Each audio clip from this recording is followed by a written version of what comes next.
Bonjour et bienvenue sur autoplus.fr.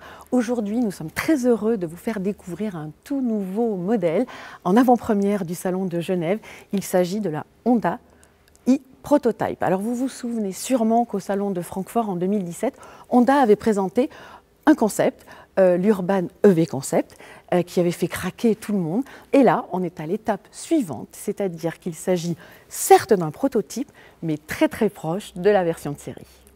Il s'agit donc d'un modèle 100% électrique et ce qui est sympa comparé au concept qu'on avait découvert donc il y a 1 an et demi, c'est qu'elle conserve vraiment la même bouille et c'est ce qui nous avait fait craquer, notamment avec ses optiques ronds, cette face ici un petit peu incurvée.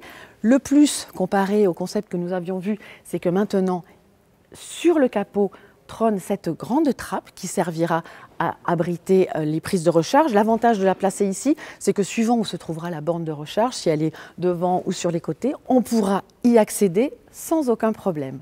Autre différence comparée au concept, c'est que ce modèle sera un modèle 5 portes, alors que le concept, lui, ne disposait que de 3 portes. Et vous allez voir que du coup, son profil a légèrement changé. Alors si les designers ont conservé cet avant assez original, c'est vrai que sur le profil, ça se calme un petit peu, ça ressemble plus à des voitures que l'on voit tous les jours. En revanche, on a ici des rétroviseurs caméra qui sont très fins, très discrets, et ça c'est assez réussi, des poignées de porte affleurantes, et ici, pour les portes arrière, une poignée dissimulée dans le montant. Comme vous pouvez le voir, l'intérieur est assez bluffant et notamment cette planche de bord avec cette succession d'écrans. Et ici, de chaque côté, le reflet des fameuses caméras, rétroviseurs caméra. Et ça, c'est vraiment sublime. Le principe de ces écrans, c'est qu'ils donneront donc plein d'informations. Et notamment, ce qui est sympa, c'est que le passager pourra, par exemple, rechercher une destination ici sur son écran qui est juste devant lui et l'envoyer directement sur l'écran du conducteur. Ainsi, le conducteur pourra être très concentré sur ce qu'il fait, mais pourra bénéficier des informations. Et puis, il y aura plein d'autres choses au niveau des aides à la conduite. Et puis, on note quand même que quelques boutons subsistent, les principaux, ceux de la ventilation, des sièges chauffants, etc. Franchement, je pense qu'ils ont pensé à tout. Ce qu'ont souhaité les designers de chez Honda, c'est d'avoir une ambiance un peu comme à la maison. Alors c'est vrai que ici on a du bois, on a du tissu sur les sièges et c'est vrai que l'ambiance est très cosy et à la fois très techno. Et ça c'est vraiment sympa parce que c'est typique d'une voiture du futur, d'une voiture électrique, mais à la fois on se sent confort un peu à l'ancienne. Pour moi, c'est une vraie réussite.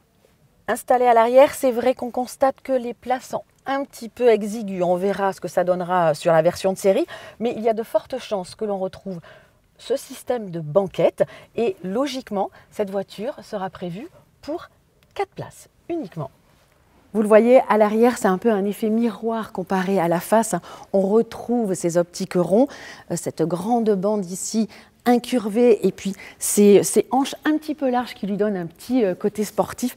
Et c'est vrai que quand on voit ce prototype, on a vraiment hâte de voir le modèle de série. Il faudra quand même patienter un petit peu parce que ce prototype, je vous l'ai dit, sera au Salon de Genève.